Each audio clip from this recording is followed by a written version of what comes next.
Et bonsoir à toutes et à tous, ravi de vous retrouver. Et oui, nous sommes en direct sur Twitch pour un live version canapé. Et oui, nous avons le plaisir d'avoir un invité quand même de marque. Ce soir, on va parler basket avec l'entraîneur de CB Liège, Ludovic Herbelet, à nos côtés. Bonsoir Ludovic. Bonsoir. Merci en tout cas d'avoir accepté notre invitation. Et on peut même déjà remercier CB Liège de manière générale, hyper réactif sur les réseaux, ça fait plaisir. Et à mes côtés, il est là, bien sûr, c'est Basile. Bonsoir aussi, mon cher Basile. Bonsoir Julien, comment ça va? Bah écoute, plutôt pas mal, plutôt pas mal. Week-end quand même assez chargé. Mais en tout cas, on est bel et bien là. On espère bien sûr vous offrir une très belle émission. Basile va, je pense, quand même alterner entre quelques questions. On va essayer de se relayer aujourd'hui. Il n'y aura pas forcément l'un ou l'autre qui aura plus le lead sur l'émission. On va vraiment essayer de se partager un petit peu les questions, mais il risque aussi un petit peu de prendre l'appareil photo pour quelques, bien sûr, photos que vous pouvez retrouver le lendemain sur le lendemain sur nos réseaux. Donc en tout cas, c'est ce qui va nous occuper ici pendant l'heure à venir. Au programme aujourd'hui, donc bien sûr, on va parler basket avec un entraîneur. Je crois que c'est même l'une des premières fois qu'on a un entraîneur, si pas la première fois qu'on a un entraîneur avec nous dans le canapé. Donc on va bien sûr parler un petit peu de son parcours dans le basket. On va parler de la saison actuelle de CB Liège. On va aussi un petit peu faire le point sur le club et même de manière générale sur le basket en province de Liège. Il s'est quand même passé pas mal de choses les saisons précédentes avec notamment des disparitions, avec des nouveaux projets qui voient le jour. Et puis on touchera peut-être aussi un petit mot quand même de NBA. On sait que ça nous est cher, nous qui parlons de sport américain. On a quand même la chance à l'heure actuelle d'avoir quand même deux porte-drapeaux en NBA. Ouais. Ça faisait longtemps qu'on attendait ça. On verra donc du coup ce que Ludovic en pense d'ici quelques instants.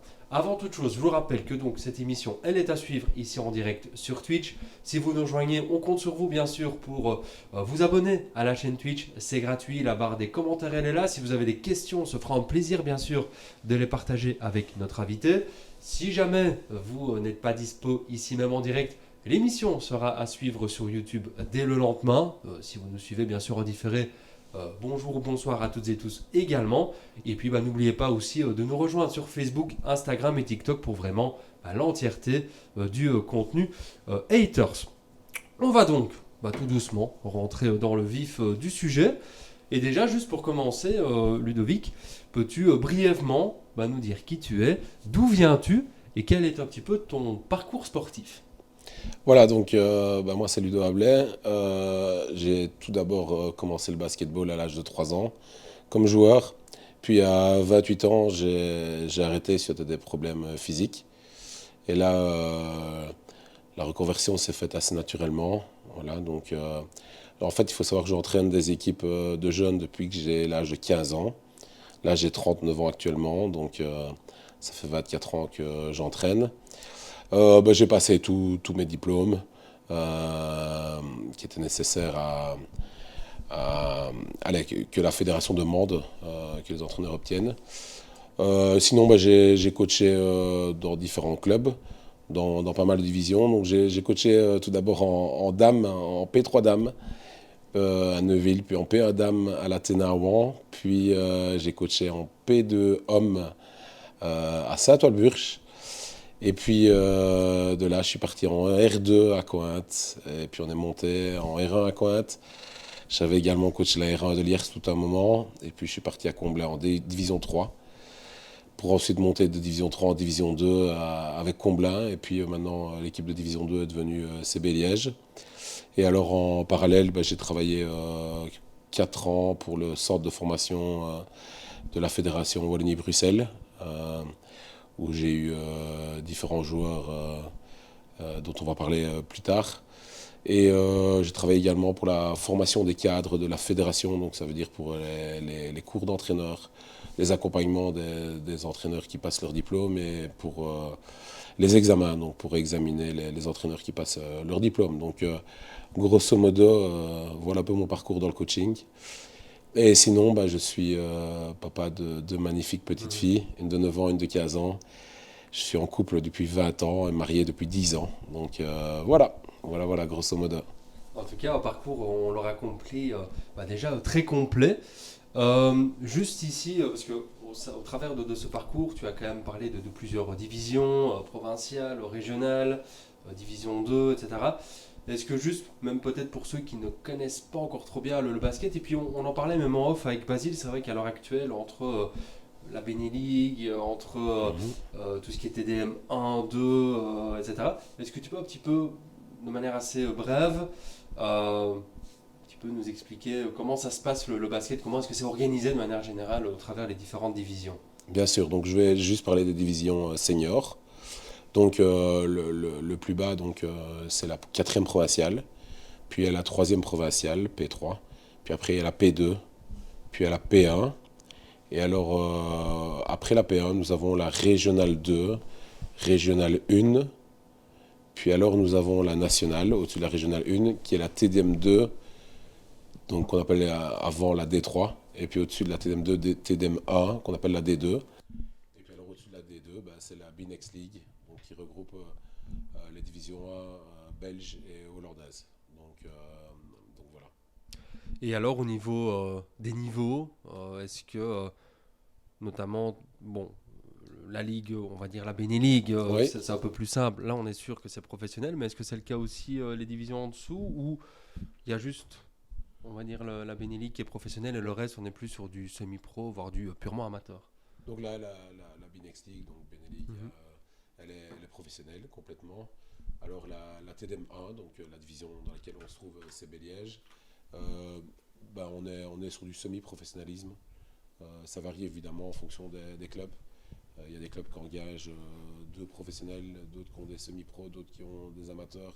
Ok. Mais en Alors, tout cas, je, l'encadrement, je permets juste d'interrompre oui. parce qu'apparemment, avec les quelques petits réglages, on a deux, trois petits soucis de son. Apparemment, on ne t'entend plus, Ludovic. Ah, ok. Donc, alors n'hésitez pas dans les commentaires, c'est vrai que même si on a de temps en temps un petit souci technique, n'hésitez pas à nous souligner. Alors j'ai la chance d'avoir aussi Mhm. justement ma copine qui nous regarde, mais on va essayer de régler un petit peu les deux trois soucis de son. C'est pas mon micro, non?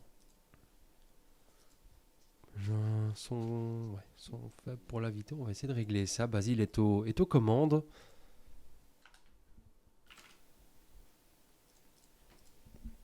Normalement, ça devrait être bon. Alors on Ici. va Ouais. repartir. Donc on en était à tout ce qui était justement les côtés professionnels ou pas Voilà, avec la TDM1. Je pense que c'est ça. c'est là qu'on en était. Donc on est en TDM 1, donc la B-Next League, donc les divisions 1 belges et hollandaises, c'est complètement professionnel. Et alors en dessous, la TDM 1, la division dans laquelle on se trouve, bah, ça dépend un peu des équipes, ça peut un peu la compétition. Il y a des équipes qui ont des pros, d'autres des Ouais. semi-pros, d'autres des amateurs, donc ça varie un peu. Donc voilà. Ok, là maintenant, apparemment c'est ok, donc c'est nickel. Merci en Parfait. tout cas à Laurine qui est enfin, qui est au taquet et qui nous suit, bien sûr. Et alors, juste aussi, d'un point de vue peut-être même province, est-ce que c'est toute province confondue ou alors est-ce qu'il y a parfois des séparations entre la Wallonie d'un côté, la Flandre de l'autre? Voilà, donc les régionales, donc ce qui se trouve Mhm. après la première provinciale, Ouais. donc la régionale 2 et la régionale 1, c'est les équipes régionales wallonnes. Alors ils ont pareil en Flandre, donc ils ont de leur côté aussi. Et puis après la régionale 1, ben là arrive la troisième division, donc TDM 2. Et là c'est toute province confondue. TDM 1, toute province confondue. Voilà. Alors, ça peut paraître assez simple comme question, mais en tout cas, pourquoi avoir choisi le basket? Donc, tu parlais du fait au départ d'être joueur et puis d'être très vite devenu entraîneur, Mhm. d'avoir passé tous les diplômes, mais c'est quoi? Est-ce que c'est lié à la famille? Est-ce que je sais pas, est-ce que c'est peut-être. Non, c'est lié à la famille. Donc mon papa s'occupait d'un club qui s'appelait Anus à Louis. Et ben, évidemment, depuis tout petit, j'allais voir. Et très vite, j'ai accroché, vu qu'à 3 ans, on m'a mis en baby basket. Et j'ai directement mordu. Donc, puis ça a démarré. Maintenant, ça ne veut pas toujours dire charrette, hein, comme on dit, parce que ben, moi, mes deux filles, la grande, elle fait de l'équitation et la petite, elle fait de la danse. Donc, et c'est très bien comme ça. Ok, donc tu vas pas, effectivement, tu ne vas pas pousser tout le monde à, Non, à- à suivre, le basket. voilà. Euh, et qu'est-ce qui, pour toi, finalement, fait la spécificité un petit peu de ce sport par rapport peut-être à d'autres? Je ne sais pas si tu as d'ailleurs peut-être essayé d'autres sports avant d'atterrir, ou en tout cas de choisir le basket, mais pour toi, quelle est vraiment la justement sa spécificité. J'ai jamais essayé d'autres sports. Maintenant, c'est clair que c'est un sport collectif, qui demande une certaine dextérité. Et alors, je trouve qu'en termes du corps humain, c'est un sport assez complet. On bouge sur les jambes, on utilise les bras, on utilise la précision, on utilise l'intelligence. Donc, je veux dire, c'est un sport qui regroupe pas mal de choses. Et puis, ce que j'aime beaucoup, c'est pour ça que je suis entraîneur, je veux dire, c'est que c'est un sport très tactique aussi. Donc ça, c'est intéressant parce que ça développe pas mal de choses chez les jeunes joueurs. C'est même très intéressant dans leur vie privée. Et puis alors, je reviens sur l'aspect collectif. Moi, je suis fan de tout ce qui est vie de groupe, dépassement de soi, mais dans le cadre d'un groupe. Et atteinte d'objectifs, mais en groupe. Et partage, et voilà, vivre les choses en groupe. Ça, je pense que c'est d'énormes valeurs qu'on peut apporter à nos enfants. Et ça, du coup, on comprend encore mieux finalement à travers ça le choix du coach. Tu as d'ailleurs donc là ici évoqué notamment l'aspect tactique. Justement, Basile, c'est un petit peu toi ce que tu voulais apprendre un petit peu. Donc, je sais que tu avais des questions par rapport à ça justement. On peut déjà du coup les aborder. Oui, on peut le voir dans n'importe quel sport et d'autant plus au basket, et on va l'expatrier aux États-Unis avec la NBA. On le voit qu'il y a des coachs qui sont beaucoup plus axés sur la défense, des coachs qui sont beaucoup plus axés sur l'attaque, notamment avec des transitions, avec des jeux plus en ISO, avec des systèmes, etc. Quel type de coaching tu préfères ou tu préconises ici, ne fût-ce que ça a été dans ta carrière, ou ici au CB Liège? Est-ce que c'est plus, est-ce que tu es plus connu comme un coach offensif ou défensif? Alors, l'histoire fait que les dernières équipes que j'ai eues, l'histoire fait que je suis plus connu pour un coach offensif parce que ça fait maintenant 4-5 saisons que mon équipe termine en haut du classement au niveau des points marqués, donc au niveau offensif. Maintenant, en termes de philosophie, en tout cas, je vais parler personnellement, c'est une philosophie qu'on doit toujours essayer d'adapter à l'équipe qu'on a. Donc, ça veut dire qu'en fonction des profils des joueurs qu'on a, c'est ça. On crée sa philosophie autour de ça. Donc, il y a vraiment la période des transferts, la période où on forme notre équipe.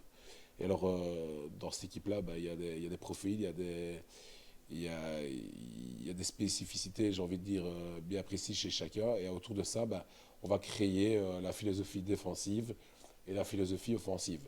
Maintenant, l'idéal, c'est d'avoir les deux, c'est d'avoir un bon prorata entre les deux. Et voilà, maintenant, c'est toujours compliqué parce que quand on est fort porté vers l'avant, du coup, on a tendance à laisser un peu plus d'ouverture à l'arrière. Et par exemple, je vais parler pour nous, dans les années précédentes, maintenant on est en train de réguler tout ça. On avait un jeu où on jouait en première intention, on jouait très rapidement. Donc une attaque c'est 24 secondes, mais nous on chutait après 10 secondes. Du coup, on avait plus d'attaques sur l'ensemble du match, mais par contre, on donnait à l'adversaire plus de possibilités de marquer également. Donc voilà, il y a le jeu entre tout ça. Mais le résumé, c'est qu'on crée un peu sa philosophie, sa façon de fonctionner au travers de l'équipe qu'on a, et on essaye de l'adapter au mieux par rapport aux joueurs qu'on a. Voilà.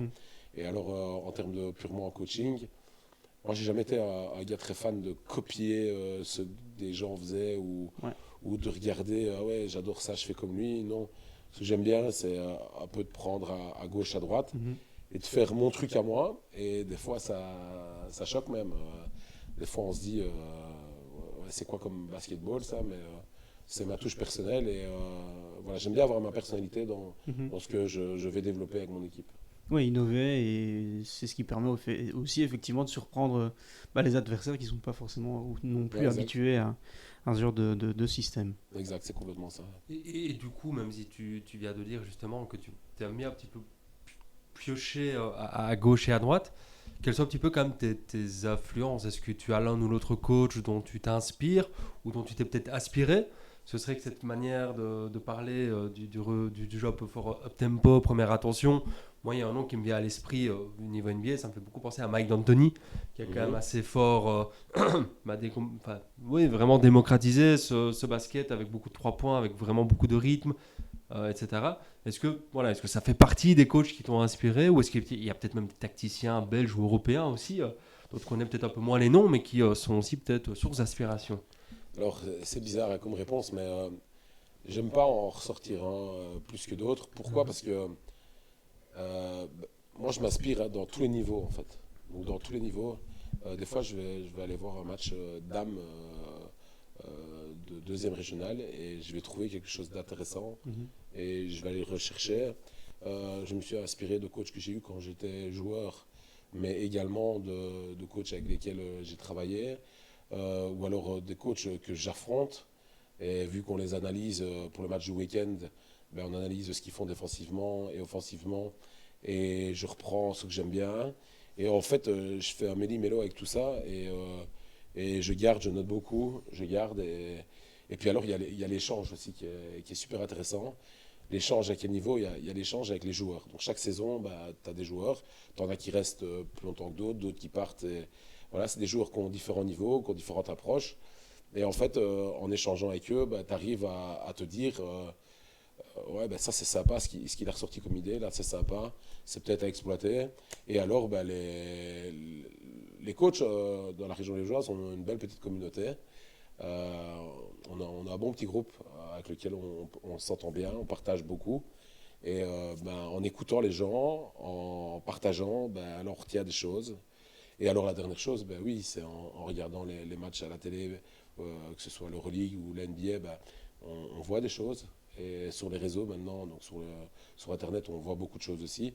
Et en fait, je ne saurais pas vous ressortir quelqu'un plus précisément parce que Mhm. je prends un peu de partout, quoi. Voilà. Mhm. Maintenant, c'est vrai qu'en plus, bon, il y a, comme tu le dis, il y a peut-être une évolution, même au sein de chaque saison. Le basket peut-être même évolue. Je pense qu'à l'heure actuelle, nous, c'est vrai qu'on regarde beaucoup la NBA, mais on a l'impression qu'avec, même aussi au fur et à mesure, l'arrivée de nouveaux talents, quand on voit un petit peu l'impact que peut avoir Victor Wembanyama, les joueurs, on a l'impression qu'ils savent de plus en plus faire beaucoup de choses sur un terrain. Il y a encore peut-être 10, 15, 20 ans, les intérieurs devaient surtout se focaliser sur prendre le rebond, donner la balle au meneur et aller poser les gros écrans et aller C'est se ça. battre sous l'arceau. Là maintenant on a des joueurs, justement, Wembanyama on est peut-être le meilleur exemple, Jokic peut-être aussi, et comme par hasard ils sont européens, c'est des joueurs qui savent tirer à 7-8 mètres, qui savent remonter la balle, dribbler et aller finir l'action tout seul, qui savent aussi jouer effectivement à l'intérieur de haut panier, qui savent quand même aller prendre du rebond, qui savent faire des passes dans le dos. Et donc peut-être qu'effectivement ça apporte aussi dans le coaching beaucoup d'améliorations, même au sein d'une même saison. C'est du coup pour toi vraiment la qualité principale pour être un bon entraîneur, c'est vraiment cette capacité d'adaptation à tout moment, aussi bien de par l'effectif qu'on a que peut-être aussi de par les équipes qu'on rencontre, etc. Pour toi c'est vraiment la qualité numéro une. Ouais, l'adaptation, c'est indispensable. Donc, ça, on doit s'adapter et ne surtout pas essayer de développer des choses qui ne sont pas possibles pour les joueurs que tu as. Donc, ça, je trouve que c'est le défaut que certains coachs ont. Ça veut dire qu'ils vont voir un type de basketball à la télé ou en allant voir un match. Et c'est quelque chose qu'ils vont aimer par-dessus tout. Et ils vont vouloir le reproduire avec leur équipe, mais leur équipe n'est pas capable de le produire. Pourquoi? Parce que c'est physiquement pas possible, ou intellectuellement pas possible, ou autre. Voilà. Donc l'adaptation, c'est pour moi la chose la plus importante. Maintenant, comme tu l'as si bien dit, le basketball, il a beaucoup changé. Les anciens sont d'ailleurs très nostalgiques avec tout ça et ne reconnaissent plus leur basketball de l'époque.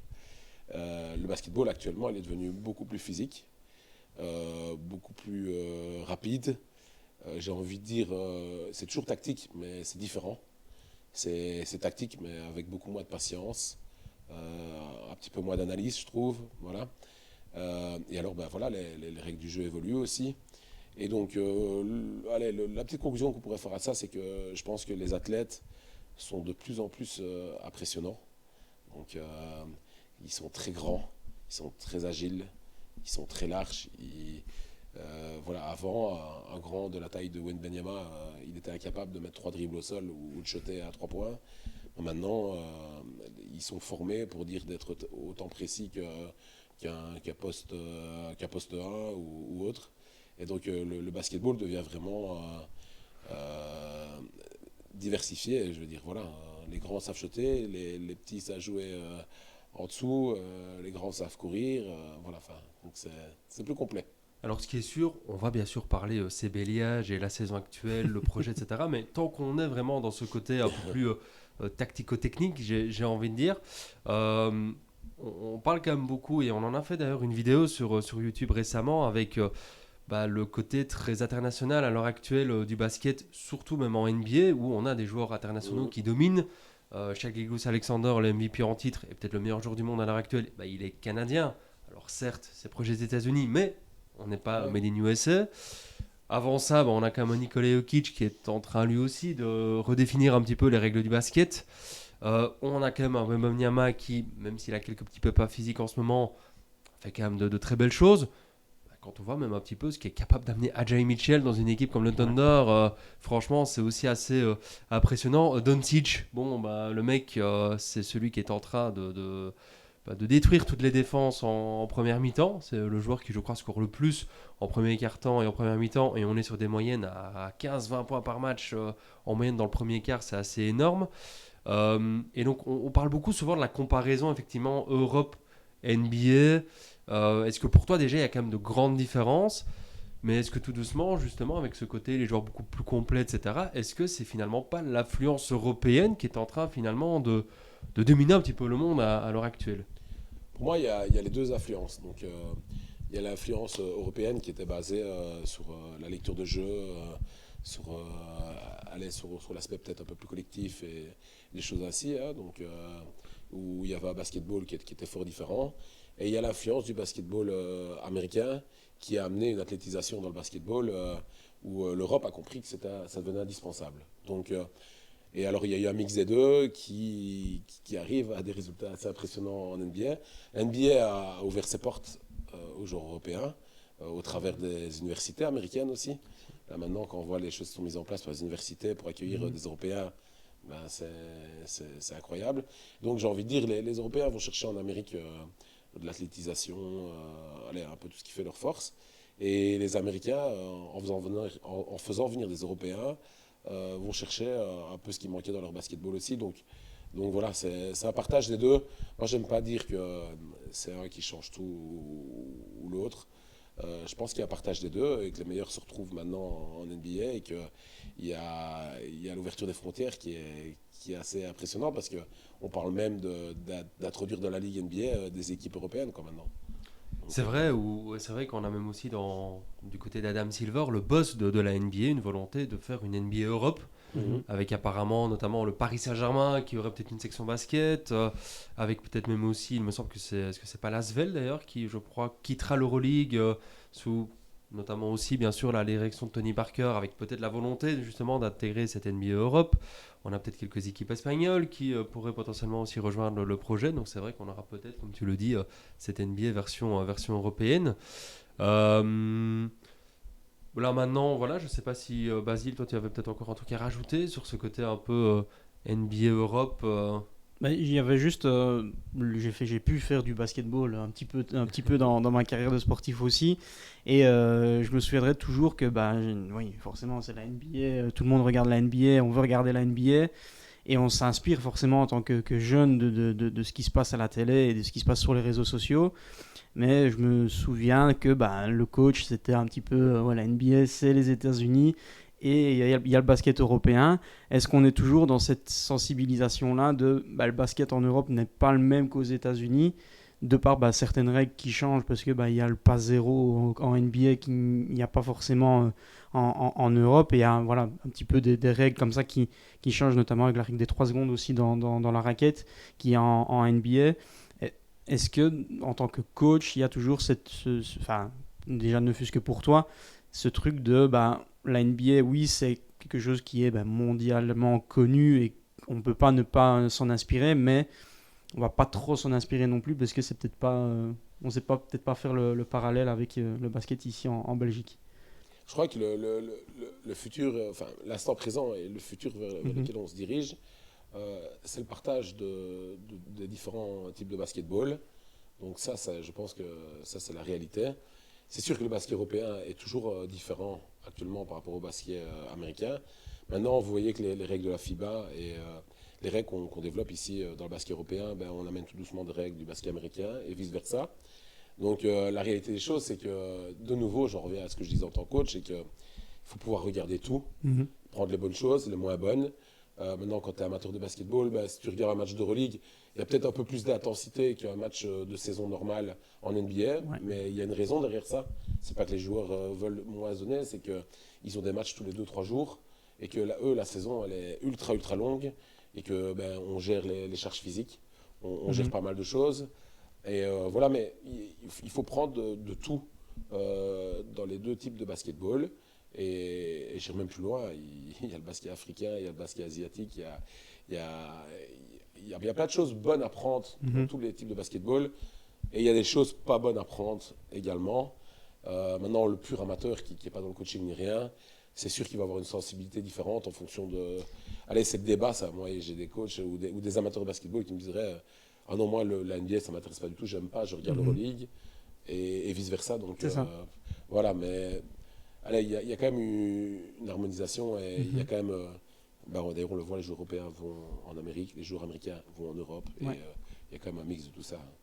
C'est vrai que d'ailleurs, à l'heure actuelle, quand on regarde un petit peu les grosses équipes d'Euroleague, on a quand même de plus en plus effectivement de joueurs qui n'hésitent plus à quitter la NBA pour, soit pour certains, revenir en Europe. Je peux penser à Evan Fournier, par exemple, qui était encore il n'y a pas si longtemps à Boston et à New York, et puis qui évolue depuis 2 ans maintenant à l'Olympiakos. Mais on a même de plus en plus de joueurs américains qui débarquent. Quand on voit même aussi, d'ailleurs, il me semble que c'est le meilleur marqueur all-time d'Euroleague, Mike James, qui a quand même grandi aux États-Unis, qui a peut-être pas réellement fait carrière en NBA, mais qui a dû du coup quand même saisir sa chance en Euroleague. Et donc c'est vrai qu'au final, c'est vraiment, comme tu le dis, peut-être ce partage. On sait que sans être peut-être trop plongé dedans, on a toujours un peu tendance de, oui, il y a l'NBA d'un côté et l'Euroleague de l'autre, ou les compétitions FIBA de l'autre, mais finalement, c'est vrai qu'il y a peut-être beaucoup plus d'échanges que ce qui en a l'air.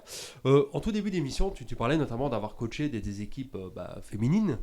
On a quand même la chance d'avoir une équipe nationale qui cartonne, qui a quand même ramené beaucoup de médailles, avec quand même des joueuses parmi les plus talentueuses de la planète. Je pense qu'on peut notamment citer Emma Meesman, qui est peut-être la plus grande joueuse même du monde à l'heure actuelle. Est-ce que là, en parlant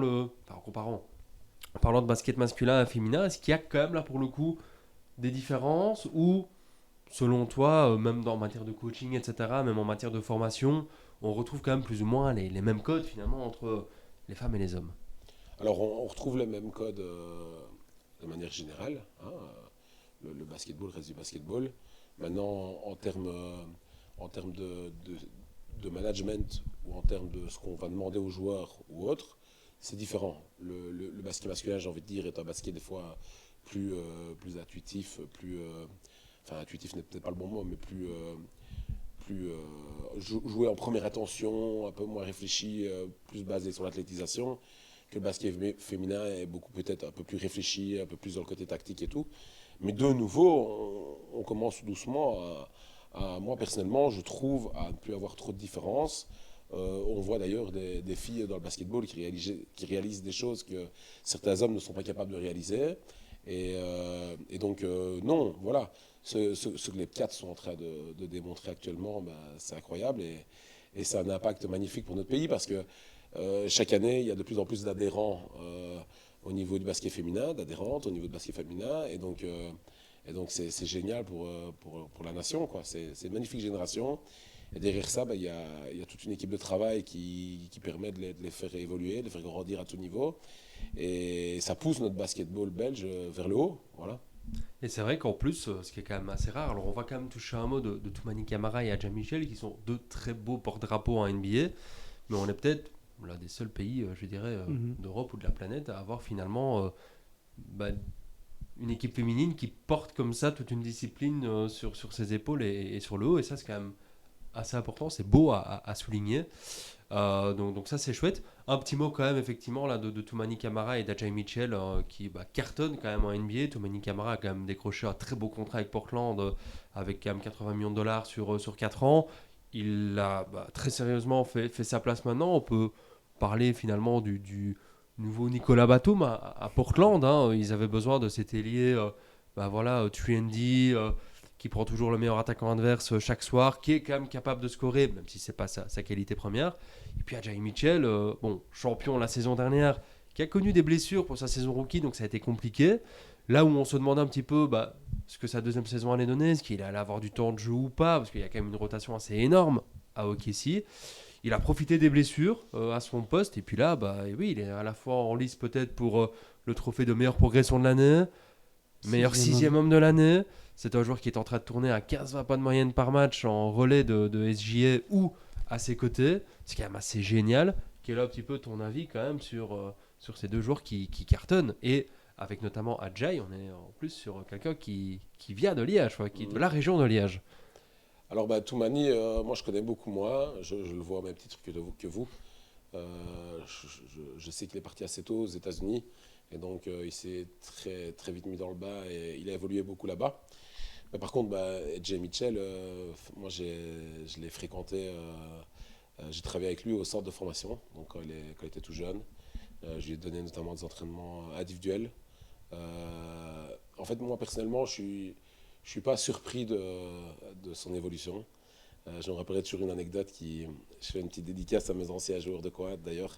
Quand je les coachais en première régionale, à ce moment-là, on avait affronté la première régionale du centre de formation. Donc, à l'époque, il y avait une équipe de première régionale pour la fédération, avant que moi j'aille travailler chez eux. Et j'avais dit, Edge avait 15 ans, on le faisait jouer plutôt en équipe première, j'avais dit, il n'a pas de limite, il va être au minimum joueur Euroleague. Et tout le monde s'était moqué de moi. Et maintenant, il est où il en est. Et c'est incroyable, mais maintenant, Edge, en fait, il a pour moi 3 points qui différencient tout le monde dans le basketball. Maintenant, il y en a qui ont les mêmes points avec lui, je ne dis pas, mais la première chose, c'est tout ce qui tourne autour de ses valeurs, de son éducation, de son éthique de travail, de tout ça. Donc ça, dès le plus jeune âge, on le remarquait. Donc ça, voilà, c'est déjà un point primordial. La deuxième chose, c'est son intelligence basketball, son QI basketball, sa lecture basketball. Il voit les choses, il sent les choses, il anticipe les choses. Et quand tu joues à son poste de jeu, tu as vraiment un atout majeur par rapport à tout le monde. Et encore plus, je trouve, dans le basketball américain, parce qu'on ne voit pas ça chez tout le monde. Et quand tu as quelqu'un comme ça et qui sait gérer le tempo, donc il accélère quand il faut, il ralentit quand il faut, il met la passe là où il faut, à l'homme qu'il faut, il utilise un ball screen, il voit les choses. Donc il sait ce qu'il doit faire et il sait ce qu'il doit attaquer, donner sa balle, reculer. Et en fait, il a vraiment une intelligence basketball et une lecture de basketball hors norme. Et alors la toute dernière chose, c'est la liaison entre le talent et le mental. Et en fait, il a un mental qui est énorme. Il a un mental qui est énorme. Il sait pourquoi il est là et il ne doute pas. Et donc voilà, quand tu mixes le tout entre son hygiène de vie, ses valeurs, son éducation, sa lecture de jeu, son intelligence de jeu, avec son talent et surtout le mental, parce que le mental est très important dans le basketball. Il change beaucoup de choses à certains moments. On en fait un joueur incroyable et moi je l'annonce ici, il n'a pas fini, il n'a pas fini de grandir. Donc personnellement, il n'y a pas de limite pour lui. Je veux bien miser ce qu'on veut sur la table, qui finira à All-Star Game. Donc voilà. Et honnêtement, je suis un de ses plus grands supporters parce que je l'ai connu petit et il est bien encadré. Il a un moment extraordinaire. Et j'ai eu l'occasion de le rencontrer, d'aller le voir à Las Vegas cet été. Je passais un peu de temps avec lui. J'étais suivre ses matchs à la Summer League. Et juste en suivant ses matchs à la Summer League, on comprenait déjà ce qu'il allait faire ici en NBA, quoi. Ouais, c'est chouette d'avoir un peu toutes ces anecdotes. Et c'est clair que tu avais déjà flairé il y a quelques années le fait qu'il serait au moins joueur Euroleague. Là, je pense que du coup, on peut te croire si tu dis qu'il finira au All-Star Game. Ce qui est cool en plus avec Ajay Mitchell, c'est qu'il est vraiment tombé, on a l'impression, oui, au bon endroit, au bon moment, dans la bonne équipe. En plus, il a un contrat qui est hyper intéressant là, pour le moment pour l'automne d'or. Je crois que Ajay Mitchell est sous contrat pour 3 ans, 9 millions au total. Donc c'est une aubaine pour un joueur qui sera peut-être récompensé d'un trophée de 6e homme de l'année ou ou de MIP en fin de saison. Donc c'est clair que oui, pour le Thunder en tout cas une aubaine pour le moment. Et puis pour Ajay, bah, lui aussi, le fait d'apprendre au quotidien, aux côtés d'un Shai Gilgeous-Alexander par exemple, d'avoir un super coach, Mike Daigneault, d'avoir même à son poste Alex Caruso qui a quand même Mhm. été aussi champion avec les Lakers avant. Donc il a quand même effectivement la chance comme ça d'apprendre quand même aux Mhm. côtés des meilleurs. On en a un chouïa moins parlé, on l'a compris, mais c'est vrai que Toumani, Camara finalement a eu aussi quand même de la chance aussi d'arriver à Portland C'est où, incroyable. effectivement il y avait une place qui se libérait à ce moment-là. Donc c'est vrai que pour le coup, bah voilà, touchons du bois, espérons que voilà, les blessures soient loin d'eux pendant longtemps, mais c'est clair qu'ils ont tous les deux une belle opportunité dans des équipes toutes deux. Bah, voilà, pour le Thunder très ambitieuse et une très bonne structure. Et les Blazers, bah, ça se construit quand même plutôt bien aussi. Donc voilà, et c'est fou aussi de se dire que dans les deux équipes, bah, au-delà d'avoir des joueurs belges, on a quand même pas mal aussi de joueurs internationaux, SGA, notamment du côté du Thunder. On a Lugensdort aussi qui est canadien, donc là aussi on a une forte influence internationale. Et quand on regarde du côté des Blazers, il me semble qu'il y a Denis Avdija notamment qui est en train d'exploser. Là aussi on est sur des joueurs internationaux, donc c'est quand même chouette finalement de retrouver, comme tu le disais, ce mixte entre Europe World versus États-Unis, c'est quand même assez intéressant. Bon, on va quand même un petit peu revenir à Liège, parce que c'est vrai que on va quand même aussi parler un petit peu notamment bah, de CB Liège. Alors, c'est vrai que il y a encore un an ou deux, on parlait de Liège Basket, qui, après un rachat par un Américain, a fini par disparaître. Est-ce qu'on peut juste dire de CB Liège que c'est la suite de Liège Basket, ou alors non, rien à voir? Il y a à boire et à manger là-dedans. Donc la première chose, c'est que Liège Basketball, qui a fini par disparaître, son équipe de D1, il y a un club de jeunes qui existe toujours, avec des équipes Mhm. seniors, donc, qui est plus basé sur Saint-Ouen-le-Burch, mais qui existe toujours et qui a le mérite d'exister. Donc ça, c'est la première chose. Et par rapport au CB Liège actuel, ben, il y a un passé quand même qui est très important et que pour rien au monde je veux renier, c'est Comblain.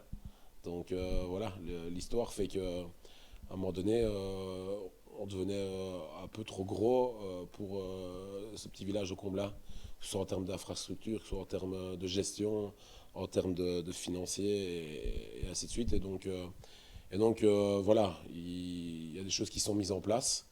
Et donc c'est devenu CB Liège, mais le club de Comblain existe toujours aussi. J'ai pas mal d'anciens joueurs à moi qui rejouent dans l'équipe première de Comblain en première provinciale, qui font de très bonnes choses. Et donc moi je continue à suivre le club de Comblain. Mais bon voilà, nous on a migré vers CB Liège. D'ailleurs CB Liège c'est Comblain Basket Liège. Voilà. Et la saison actuelle, parce qu'on va quand même bien sûr en parler, elle se passe quand même, on peut le dire, plutôt bien pour le moment. Alors il y a quand même une compétition assez serrée, il me semble. Il y a quand même beaucoup d'équipes qui se tiennent dans un mouchoir de poche. Selon toi, du coup, bah voilà, comment elle se passe cette saison? Est-ce que tu es satisfait pour le moment des résultats? Est-ce que ça pourrait même être encore un peu mieux? La saison elle se passe très bien. Donc on va recentrer les choses. On a un objectif qui nous a été défini par notre comité de direction, qui était de finir dans le top 4. Voilà. Actuellement, ici, le premier a 2 défaites. Ils sont deux. C'est Lomel et Lire, ils ont 2 défaites. Puis à nous, avec 3 défaites et Goukolir. Donc, on est toujours complètement les objectifs, avec 8 victoires en 11 matchs. Donc, c'est super positif. Voilà. Donc, dans les objectifs, c'est très positif. Maintenant, voilà. Pour moi, il y a des défaites. Dans les 3 défaites qu'on a eues, il y a des défaites qu'on pouvait éviter. Donc, ça laisse une petite amertume. Ça laisse un petit regret, je veux dire. Maintenant, on va travailler dessus pour que ça n'arrive pas, que ça n'arrive plus, ou le moins possible. Maintenant, comme vous l'avez dit si bien, la division, elle est très complexe. Il faut savoir que dans le basket européen, toutes les deuxièmes divisions, si on prend la France, la Pro B ou la Série B en Italie ou quoi, c'est des divisions qui sont de grande qualité. Pourquoi? Parce qu'il y a souvent des joueurs de division 1 qui redescendent en division 2, ou alors des espoirs qui passent d'abord par la division 2 avant d'aller en division 1. Donc le niveau est toujours très élevé, et sortir champion de cette division-là, c'est toujours très très compliqué. Et puis alors le deuxième petit point mais ça on n'en est pas maître, qui est un peu négatif, c'est qu'on est fort touché par les blessures. Donc on avait un effectif plus ou moins dense, et là on est vraiment touché par les blessures et certains éléments externes. Et donc il faut passer au-dessus de ça. Voilà. Donc la saison, c'est une réussite actuellement. Il reste encore 3 matchs avant que le premier tour soit clôturé. Donc il faut bien finir les choses. Mais voilà, on a eu un petit accro ou l'autre qu'on aurait pu éviter. Et alors, les blessures, mais ça, on n'est pas responsable. Surtout qu'ici, on parle d'une fracture, on parle d'un virus chez un joueur, on parle d'un problème génétique chez un autre. Enfin, voilà, donc c'est des choses qu'on n'est vraiment pas responsable et qui est indépendant de notre volonté, mais qui fait partie d'une saison de basketball. Et il faut pouvoir gagner en étant confronté à ça. On n'est pas les seuls à être touchés par des blessures. Et il faut pouvoir passer au-dessus de ça. Et donc voilà, mais une saison est faite de haut et de bas. Et il faut pouvoir réagir derrière. Mais actuellement, en tout cas, c'est très positif. Voilà. En tout cas, quand on regarde un petit peu le classement hein, de la division 2, TDM1, c'est vrai, mais c'est peut-être plus facile des deux, Oui, on a l'impression d'avoir un peu quand même un top 5 qui se dégage oui, assez facilement. Bon, tu parlais de Liard, il y a Lommel, il y a Neuchâteau, il y a même aussi Ypres. oui. Par contre, après, on a l'impression que de suite, bon, il y a peut-être une fracture un petit peu. Je sais pas s'il y a vraiment une vraie différence entre le top 4-5 comme ça et les autres équipes. Ou selon toi, il y a peut-être quand même des équipes, je sais pas, il y a le Gambo, il y a peut-être même Willowbrook qui me semble était quand même en division 1 il y a quelques années. Est-ce que c'est des équipes qui pourraient peut-être comme ça faire une remontada en deuxième partie de saison? Et pour moi, justement, il n'y a pas de différence. Ça veut dire, regardez, nous, on a été battu par Our Game cette semaine. Lire, mercredi, a été battu contre Anvers chez lui. Pour moi, il n'y a pas trop de différence entre les équipes. C'est ce qui fait la magie du championnat et c'est ce qui fait la complexité du championnat. Maintenant, s'il y a un petit écart dans le classement qui se crée, c'est justement au niveau de la régularité, quoi. C'est essayer de ne pas trébucher à certains endroits, essayer d'être rigoureux dans certains déplacements. Et donc ici, c'est ça vraiment mon petit regret de la défaite de ce week-end, parce que si on avait gagné ce week-end, ben, on était à deux défaites. Et donc on avait un petit écart avec Neuchâtel qui a 4 défaites. On avait un petit écart avec Ypres qui est à 3 défaites si je ne me trompe pas. Donc on créait de nouveau un petit creux dans le dessus. Et voilà, c'est ça le petit regret, mais on est de nouveau dans le plan de marche. Quand on voit qu'on vise le top 4, on a une victoire de la première place, donc il y a tout qui est encore faisable, quoi. Quand on regarde un petit peu les équipes qui constituent cette division, bon, il y a quand même un accent un petit peu plus au nord du pays. Mhm. Est-ce que c'est quelque chose qui, je ne vais pas dire qui t'interpelle, mais c'est... Ouais, c'est très interpellant. Voilà, je pense qu'il y a des différences de fonctionnement entre la Wallonie et la France, et la Flandre, pardon. Que ce soit en termes d'infrastructure, en termes de moyens, en termes de plein de choses. Maintenant, voilà, ici, la Wallonie est en train de, donc la WBB est en train d'essayer de changer les choses, de mettre des choses en place pour essayer de réagir. Maintenant, ça vient aussi des mentalités, ça vient aussi c'est tellement complexe, ça vient de plein de paramètres, mais en tout cas, on ne peut pas nier qu'il y a vraiment un fossé actuellement entre les équipes néerlandophones et les équipes francophones. Et bon, voilà, il faut essayer de se poser les bonnes questions et essayer de changer les choses. Tu parlais hein, tout à l'heure aussi un petit peu de ton coaching, un jeu quand même plutôt porté vers l'attaque. Ça, en tout cas, on peut peut-être quand même dire que c'est une réussite quand je regarde un petit peu les statistiques. Vous êtes la seule équipe pour le moment de la division avec déjà plus de 1000 points scorés. Mhm. Il y a un différentiel quand même à plus de 200 entre le nombre de points inscrits et le nombre de points encaissés. Vous êtes la seule équipe d'ailleurs avec un tel écart. Ça aussi, c'est peut-être quand même un point positif, le fait d'avoir une équipe qui comme ça répond bien à tes consignes. Oui, oui, non, c'est génial. C'est la preuve qu'on développe vraiment un super basket offensif et qu'on propose des choses vraiment bien pour les supporters. Maintenant, voilà, j'ai la chance d'avoir une très bonne équipe, hein. Il faut pas oublier, le matériel humain, il aide beaucoup. Donc j'ai une équipe de qualité avec des super joueurs, donc ça aide, ça aide aussi. Maintenant, il faut essayer d'un peu, même si le différentiel est très bien, il faut essayer de remonter dans le classement au niveau de la défense. Je pense qu'on est la 5e défense de la série sur 15 équipes, je pense. Il faut vraiment essayer de remonter dans le classement et là, on va pouvoir encore matérialiser des résultats, quoi.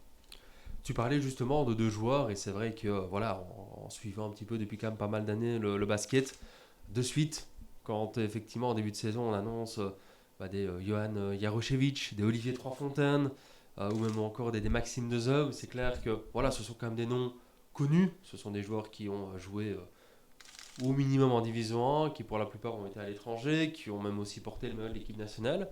Qu'est-ce que ça fait d'avoir ce genre de gars dans le vestiaire, au-delà de la regarder peut-être quand même avec les yeux vers le haut, qu'est-ce que ça fait d'avoir des joueurs aussi talentueux avec une telle carrière? Ce n'est que du positif parce que, en plus de leur qualité de joueur, c'est des bonnes personnes qui ont construit une belle carrière dans le basketball. Donc ce n'est que du positif. C'est très enrichissant pour tout le monde. Comme je le dis, pour les joueurs qui les fréquentent à l'entraînement, comme pour le coaching staff, ce n'est que du positif. Alors après, si je dois parler d'un truc un peu plus difficile, c'est qu'eux aussi, ce n'est pas des surhumains et ils ont une adaptation à la division où le basketball n'est pas le même. Ils passent d'un rythme où ils sont entraînés 2 fois par jour, tous les jours, avec une vie professionnelle où on s'occupait d'eux de A à Z, à un rythme totalement différent et l'adaptation est souvent très compliquée. Et donc, et on le remarque dans toutes les équipes où il y a des anciens pros, l'adaptation est des fois très compliquée. Et donc là, il faut travailler dessus, à leur niveau, comme à d'autres niveaux. Mais sinon, c'est que du bonheur et j'ai beaucoup de chance d'avoir de tels joueurs dans mon équipe. Et alors du coup, est-ce que, la saison actuelle se passe quand même relativement bien, il y a quand même un effectif du coup de qualité, de part notamment quand même ces joueurs d'expérience qui sont arrivés. Quel est concrètement le projet de CB Liège? Est-ce qu'il y a une volonté d'être une sorte de Liège Basket 2.0 et de retrouver peut-être l'élite d'ici, peut-être même, je sais pas moi, dès la saison prochaine ou d'ici quelques années? Ou est-ce qu'on veut quand même conserver un ancrage local de par Comblain, de par un petit peu le passif du club? Est-ce que tu sais nous en dire plus par rapport à ça? Alors oui, bien sûr, je sais vous en dire plus. Je ne vois pas ça comme un Liège Basket 2.0. Je vois vraiment ça comme une nouvelle aventure, un nouveau club avec une nouvelle identité, un nouveau projet. Ce qui est sûr et certain, c'est que le club, il veut aller en Division 1. Donc les dirigeants sont actuellement en train de mettre tout en place pour dire d'y arriver. Ils ont réussi à bien professionnaliser le club, tout ce qui tourne autour du club. Et même quand on va voir un match entre pop-up girl, musique, enfin, tout ce qui va avec l'encadrement. Donc ça, ils sont en train de vraiment bien réussir le passage à ce niveau-là et de prouver aux instances de la Binex League qu'ils sont prêts pour dire de rejoindre la Binex League. Ici actuellement, donc à l'instant T, ils sont en train de construire une licence et j'ai pas peur de le dire, ils vont y arriver parce que ils s'en donnent les moyens. Donc une licence, de la construire pour qu'elle soit cohérente au niveau administratif, au niveau infrastructure et au niveau financier. Donc ça, personnellement, je suis convaincu qu'ils vont y arriver. Donc, en tout cas, ils se donnent les moyens d'y arriver. Et alors, il y a l'aspect sportif, mais ça qui est évidemment plus complexe et qui dépend de pas mal de choses, et des fois de choses dont on n'est pas maître, comme je venais de vous le dire. Ici, on prouve qu'on fait des bons résultats. On a fait de très bons résultats en Coupe de Belgique, où on a affronté les Spirou de Charleroi, où on est battu de 10 points. Et donc on a montré qu'on était là également dans le basketball même. Dans le championnat, on montre qu'on est quand même toujours présent, vu que le premier a 2 défaites, on en a 3, donc on montre qu'on est toujours présent. Maintenant, voilà, si la Ligue décide qu'il faut à tout prix que le premier du championnat monte,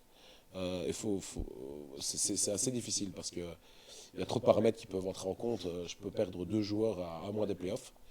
Il faut savoir que ça, c'est la formule, c'est très attrayant pour les supporters, c'est génial, mais moi, je ne suis pas du tout fan. Moi, je suis fan du fait qu'il y a une saison complète et à la fin de la saison, il y a un premier, un deuxième, un troisième.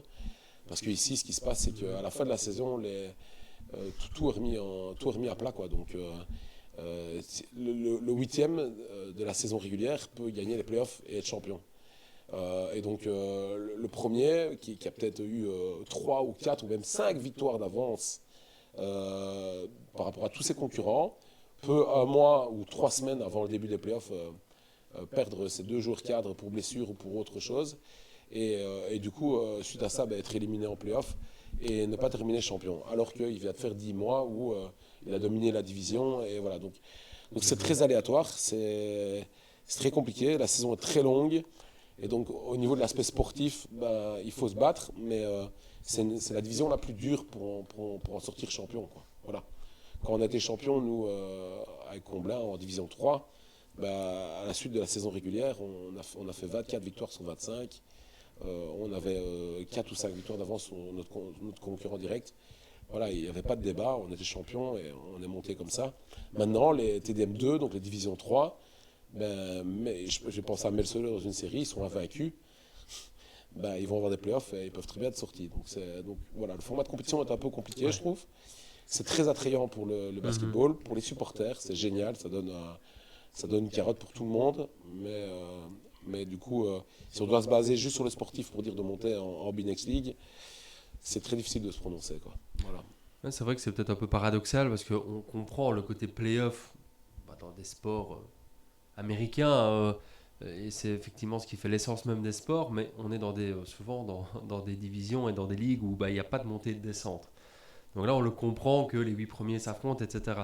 C'est vrai que quand par contre on est dans des divisions où potentiellement il y a en effet des montées et des descentes, c'est vrai que pour le coup, ça ne récompenserait potentiellement pas l'équipe la plus régulière finalement qui serait récompensée au bout. Donc c'est vrai que c'est un petit peu étrange, mais bon, c'est vrai que ça fait partie du jeu, on dira, et il faudrait être encore plus régulier. Il faudra à la fois gérer la régulière, mais aussi gérer les playoffs et être là au bon moment, effectivement.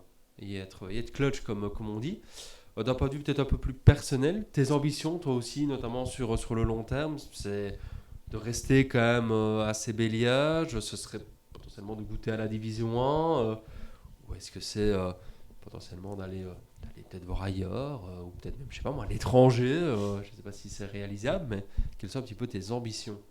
C'est une question qui est très difficile pour moi d'y répondre. Pourquoi ? Parce que j'ai un boulot que je fais depuis 20 ans, qui me passionne et que j'aime. Donc, je suis inspecteur d'intervention à la police. Voilà. Et ce boulot, il est très important pour moi. C'est ce qui me donne mon équilibre. Voilà. Et j'ai ma famille aussi. Donc, comme je vous l'ai dit, une femme depuis 20 ans et 2 magnifiques petites filles. Et donc, moi, la priorité, c'est déjà de poser le pour et le contre avec tous ces acteurs-là, donc la famille et tout ça, et voir un peu vers quoi on peut se diriger. Mais j'ai la tête bien sur les épaules et je sais que, personnellement, moi je suis encore nulle part. C'est intéressant ce qui se passe, c'est bien tout ça, mais je suis encore nulle part. Et j'aime bien dans ma vie me baser, me concentrer sur des choses qui sont stables et sûres. Et ici, en l'occurrence, mon métier, il est sûr. Ma famille, elle est sûre. Et donc voilà, je vais peut-être lancer un sujet que je ne devrais pas, mais le basket belge est des fois un peu instable. Est des fois un peu instable dans les perspectives de carrière, dans les perspectives futures, dans l'aspect financier. Voilà, la vie actuelle est de plus en plus dure. Et donc, c'est pas comme si j'étais célibataire. Que j'avais mon petit appartement et là on pourrait voir les choses différemment. Voilà. Ici je suis responsable d'une famille que j'ai envie d'amener à bien et donc voilà, ça doit poser pas mal de réflexions et surtout prendre les bonnes décisions et surtout ne pas oublier que dans le sport on n'est rien et tout peut s'écrouler du jour au lendemain. Dans 3 mois je peux être mis dehors du CB Liège. Dans 2 semaines, je peux avoir perdu 2 fois d'affilée. Et donc, voilà, il faut garder bien les pieds sur terre et être toujours bien humble. Voilà. C'est que c'est pas toujours évident, ou des choses auxquelles on ne pense pas toujours, mais c'est vrai que oui, c'est aussi un petit peu le monde du sport qui parfois veut ça. Basile, tu avais peut-être encore l'une ou l'autre question avant peut-être de se tourner vers la fameuse rubrique Top 1.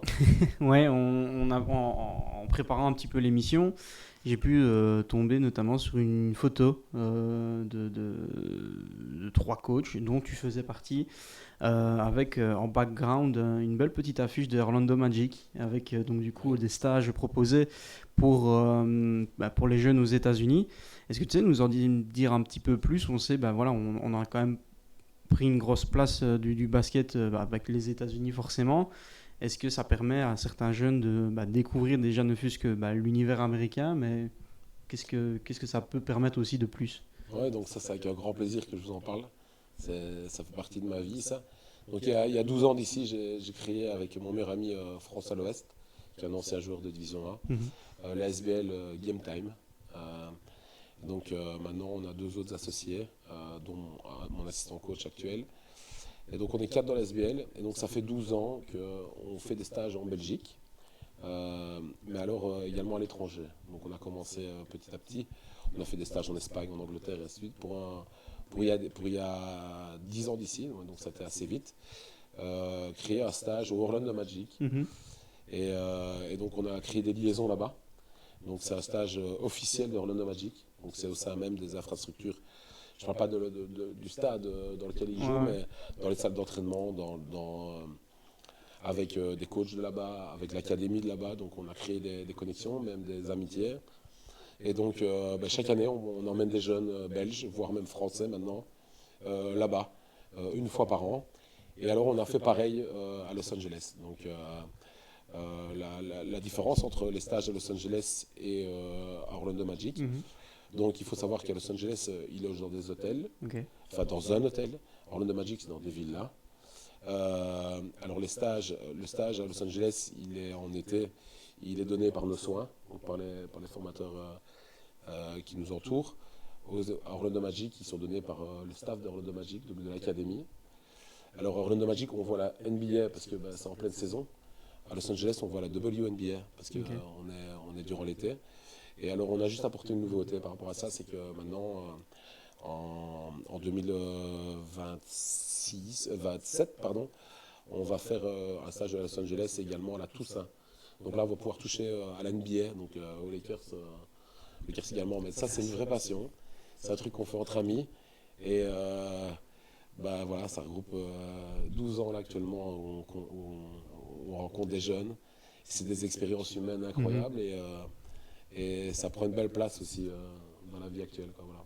Et c'est quoi les prérequis pour, on ne sait jamais, un jeune qui passe par là et qui se dit, tiens, ça me tenterait bien de tenter l'aventure? C'est quoi? Bah, je suppose forcément déjà un petit peu doué en basket, mais qu'est-ce que c'est comme prérequis? Non, c'est ouvert à tout le monde. Tout le monde. C'est ouvert à tout le monde, donc ça c'est un truc super important dans notre SBL. Mhm. C'est que le basketball est ouvert à tous et chacun évolue à son rythme, et peu importe son niveau. Le tout c'est d'être à l'écoute. Comme je vous l'ai dit tantôt, je l'ai répété plusieurs fois déjà, je suis un papa, donc je suis assez sensible à tout ça. Et chaque enfant est différent, Mhm. et chaque enfant a des qualités, a des défauts, et le tout c'est d'être à l'écoute de l'enfant et de le faire grandir. Voilà. Et donc non, c'est basketball ouvert à tous, et ça c'est la marque de fabrique de notre SBL. Julien, je sais pas si ça te tenterait, toi, d'aller voir les Lakers.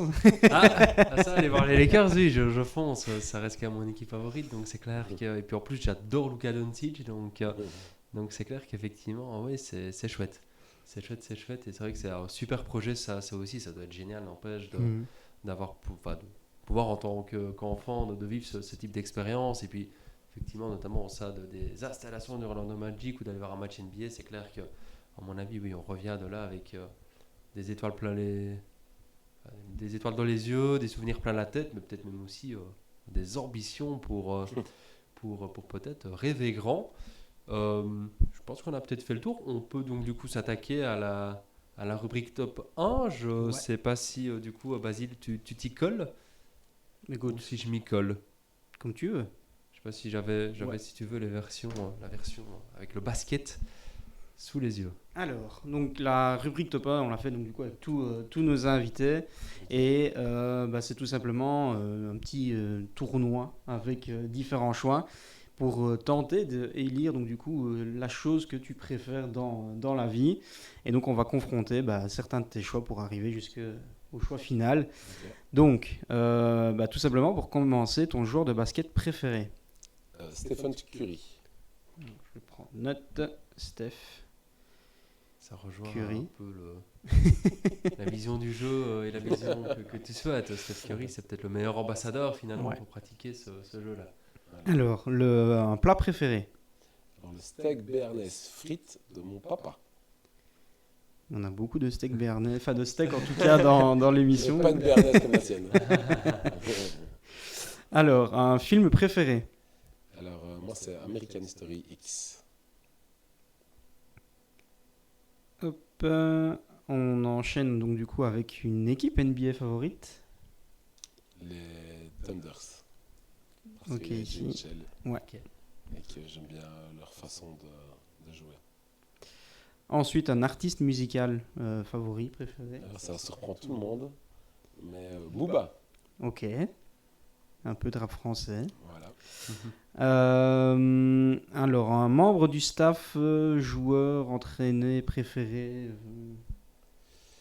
En tant que membre du staff, je vais citer les deux. Donc, mes amis depuis de nombreuses années, Nicolas André et Gaël Colson. C'est mon T2 et mon T3. Sinon, en tant que joueur, je ne saurais pas passer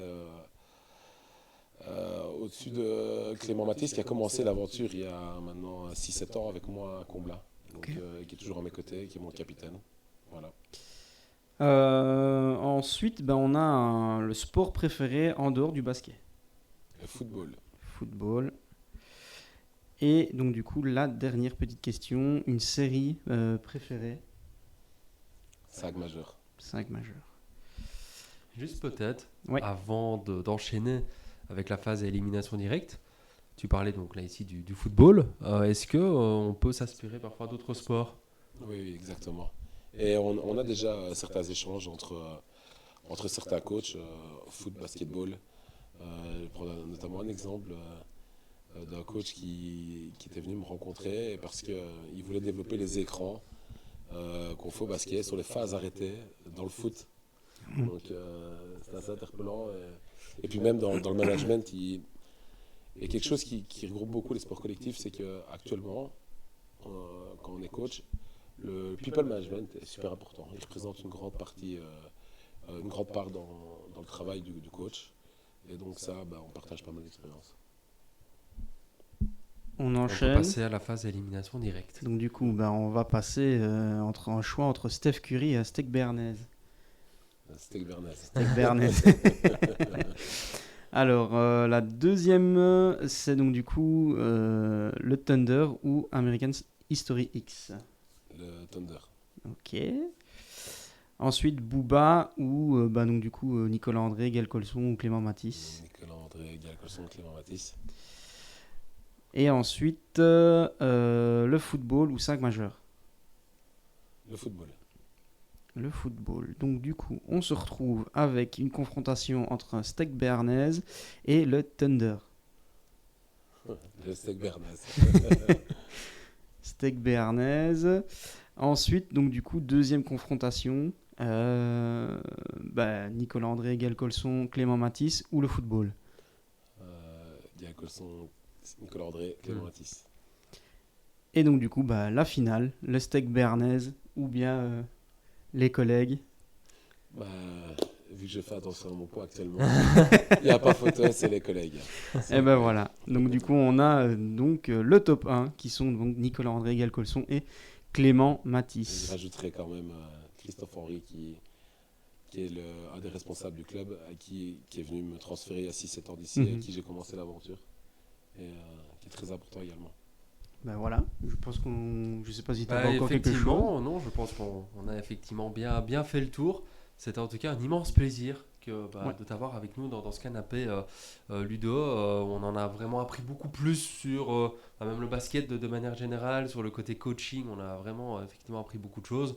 Et puis on te souhaite le meilleur, mais je pense que de manière générale, pour ces Liège aussi, on souhaite le meilleur. C'est clair que comme tu le disais, même au niveau wallon de manière générale, certes on a encore Mons, il y a Charleroi, mais en élite, Bruxelles, oui.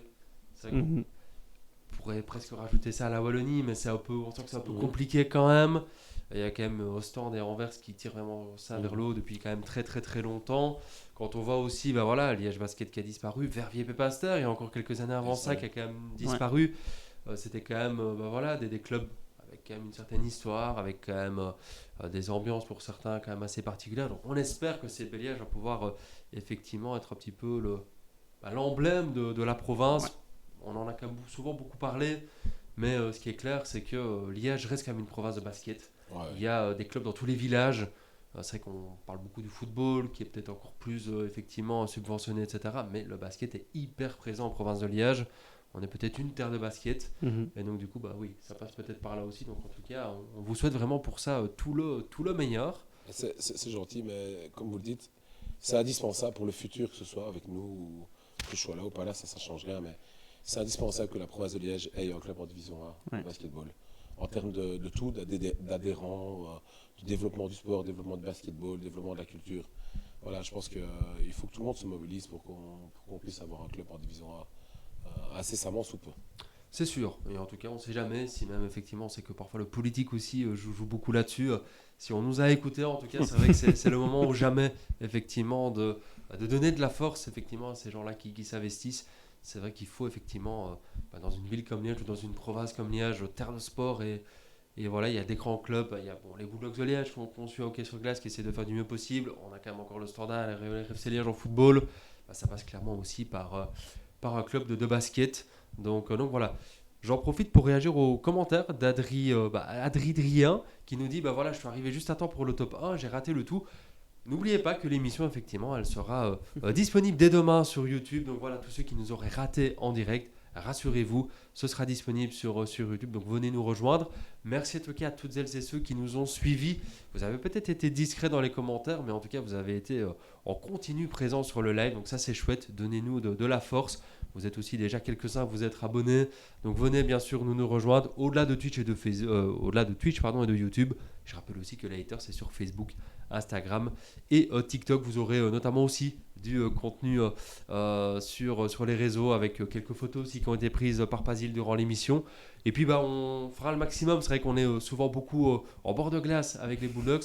Mais on ira quand même aussi du côté de CB Liège. Actuellement, les matchs, c'est à Warem, au pôle provincial. Mais il me semble d'ailleurs qu'il y a une nouvelle salle qui est en construction, si je ne dis pas de conneries, du côté de Comblain. C'est bien ça, ou à Moire du côté de Comblain, mais ça, c'est pour le club de Comblain. D'accord, ok. Voilà. Donc du coup, CB Donc, Liège, c'est Warem. Et d'ailleurs, est-ce qu'un jour, il y aura peut-être une chance de retrouver le country hall ou... On ne sait pas, on verra. Actuellement, on est très bien à Warem. Tous à Warem, vous l'aurez compris, pour donner de la force au CB Liège. Et on se fera en tout cas effectivement un plaisir de venir aussi aller voir un match ou l'autre. En plus, il y a quand même quelques joueurs avec un beau palmarès, donc c'est l'occasion quand même d'aller voir des joueurs qui il n'y a pas si longtemps étaient au top du basket européen. Donc allez, il va falloir faire le maximum. En tout cas, sur ce, on vous souhaite une excellente soirée à toutes et tous. Et on vous dit à très vite, bien sûr, sur notre antenne. Ciao, ciao. Ciao, ciao. Merci.